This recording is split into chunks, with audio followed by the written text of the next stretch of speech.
ön taraftan diktim, bitti.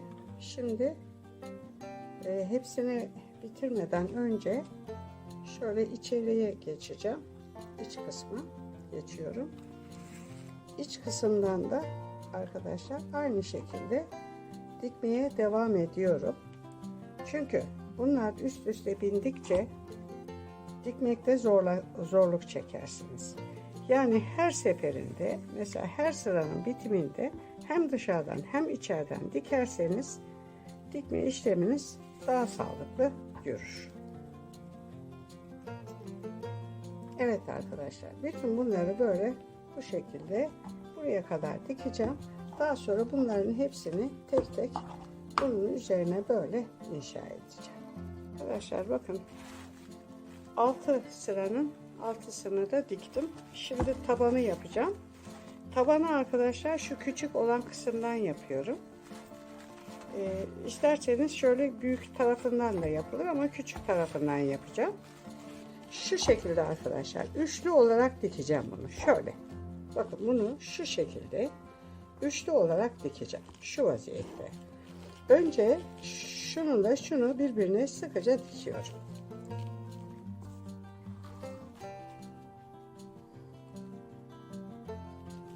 Şöyle dikiyoruz.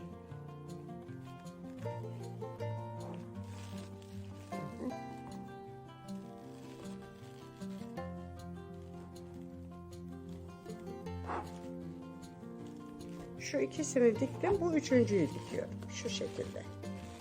Bunu da dikeceğim. Bunu da ne yapıyorum? Bununla ilgili arkadaşlar videom var. Dar taban yapımı diye. Orada görebilirsiniz.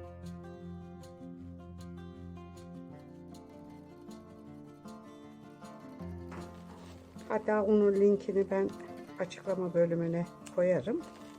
Orada da izleyip öğrenirsiniz. Bakın, buraya sıkıştırdım. Böyle çekiyorum.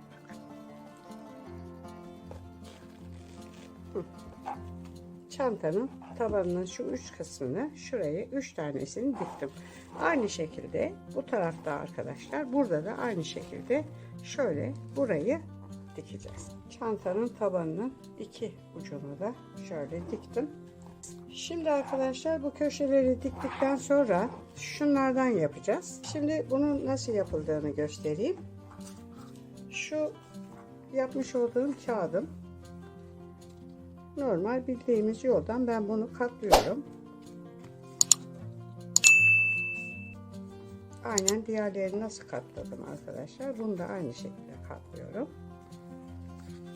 Şimdi bunu, yani şu bunun yarısı arkadaşlar, bakın şöyle.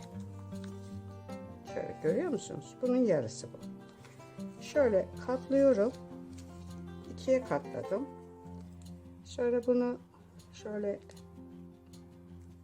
tekrar ikiye katladım. Arayı açtım. Yarıyı ortaya gelecek şekilde ikiye katladım. Normal bildiğimiz yoldan katlıyoruz arkadaşlar. Şunu da şöyle katladım ve bu şekilde tamamladım.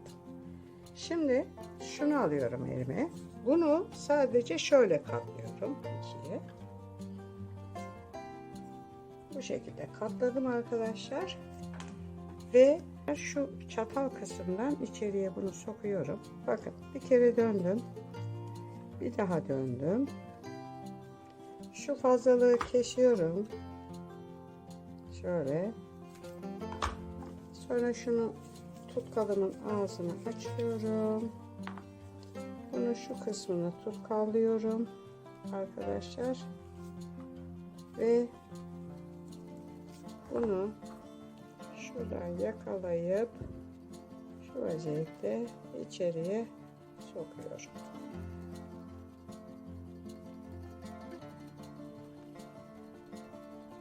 Bunları hazırlayacağız.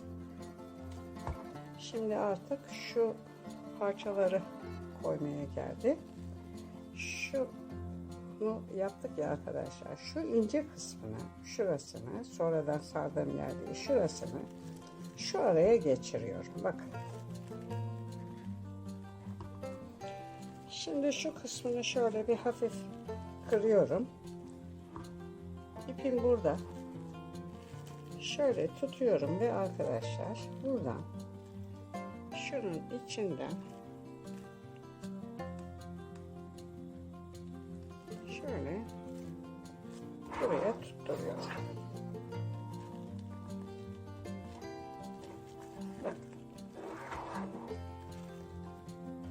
Bu şekilde kulaklığı yaparsanız arkadaşlar dikmesi kolay olur. Çünkü bir tarafı çantanın içinde olduğu için hani elinizden kayma durumu olmaz. Yani rahat dikersiniz. O açıdan dedim ben. İsterseniz düz karede yapabilirsiniz. Bakın şöyle. Buradan bir daha geçiyoruz. Dar taban yapma diye videom var arkadaşlar. Dilerseniz dediğim gibi şu son dikmiş olduğumuz hani o en dar bölüm var ya, taban yaptığımız bölüm. O kısmı mesela önceden siz taban olarak düzenlersiniz ve daha sonra gövdeye öyle birleştirirsiniz. Bu şekilde. Şöyle tekrar geçiyoruz.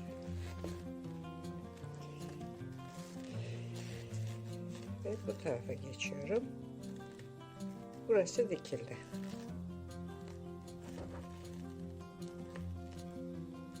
Buraya geçiyorum.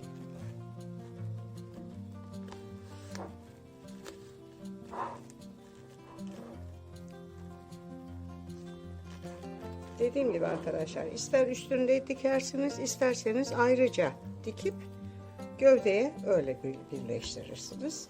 Hangisi sizin kolayınıza gelirse o şekilde bu tabanı ayarlayın. Karar sizin. Ben hani üstünde yapayım istedim. Video daha kısa olsun dedim ama olmuyor arkadaşlar. Ne yaparsam yapayım 2-3 videodan aşağı olmuyor. Şişirerek yapmak da istemiyorum. Şimdi bir tane daha alıyorum.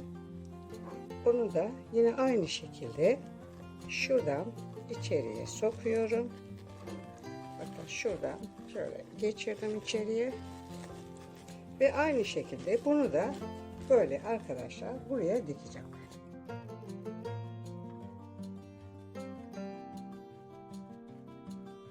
Çantam bitti. Gayet de güzel oldu. Şimdi ben bunu önce bir şöyle çıt çıtlı yapayım dedim ama fermuar daha bir yakıştı buna. Onun için fermuarlı yapmaya karar verdim. Fermuarın dikimiyle ilgili birçok videolarım var. Oynatma listelerimi incelerseniz orada görebilirsiniz. Ben yine de size şöyle ufak bir bölüm göstereyim.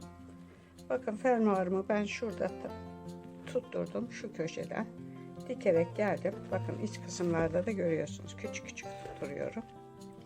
Şuraya kadar geldim. Burada şimdi bakın şöyle fermuarımı geriyorum.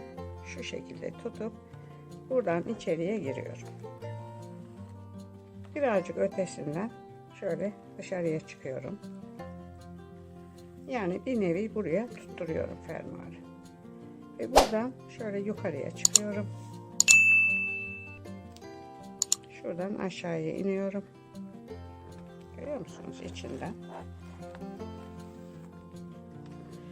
Buradan tekrar şöyle fermuarın içine gireyim. Bir dikiş daha atacağım çünkü fermuarın sağlam olması için. Şöyle buraya tekrar çıktım arkadaşlar. Buraya geldim ya. Burası tuttu biliyorsunuz şöyle ama daha da sağlam olsun diye bir kere daha buradan şöyle yukarıya çıkıyoruz ve çıktım. Buradan şu aradan şöyle yukarıya çıkıyorum. Buradan böyle aşağıya iniyorum.